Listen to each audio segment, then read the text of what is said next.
माननीय doctor Fauzia Khan ji. Thank you, Deputy Chairman ji. Sir, it is said that intelligence is the ability to adapt to change. And therefore, alignment to times is always welcome, sir. Sir, however, while the attempt of the bill is to modernize, how can we ignore environmental and sustainability concerns which have been severely overlooked in this bill, sir? Sir, गुलजार जी ने कहा है, जंगल, पेड़, पहाड़, समंदर, इंसान सब कुछ काट रहा है, छील छील के खाल जमी की टुकड़ा टुकड़ा बांट रहा है।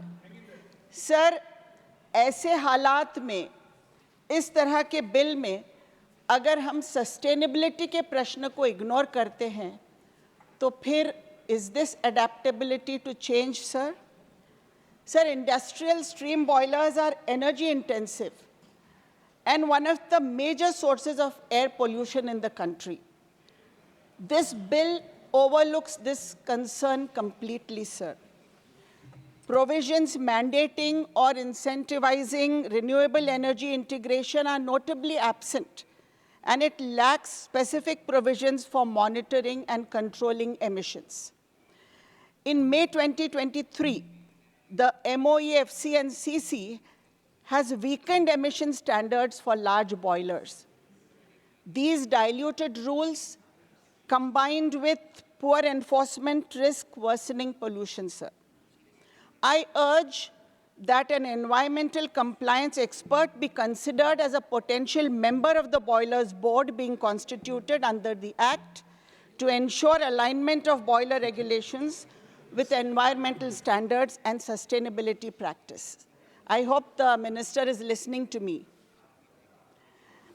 Other critical major issues in the sector are mechanical malfunctioning, like overheating, explosions, leaks, and ruptures. Sir, regular inspections and maintenance are often neglected, leading to operational inefficiencies and safety hazards. We have faced loss of human lives in innumerable explosion and leak accidents. The penalties proposed in the bill starkly underplay the potential of catastrophic consequences to human life and property, sir. I suggest that the penalties be grossly extended. The bill provides no timeline for completing inspections for manufacturing and erection of boilers and approvals of alterations and repair.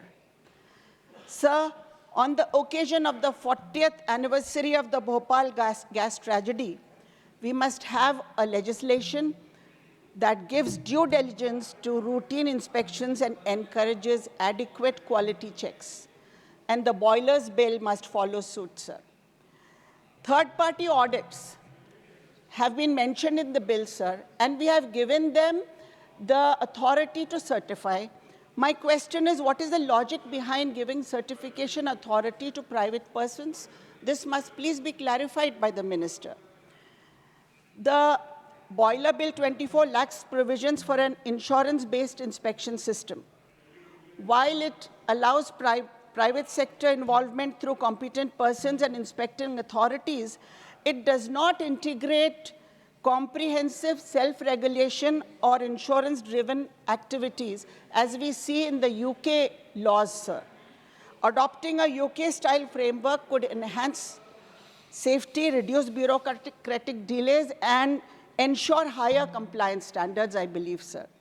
It must be noted that countries like the United Kingdom and South Africa, boiler-specific legislation, sir, has been repealed, with boiler now regulated under comprehensive occupational health and safety laws.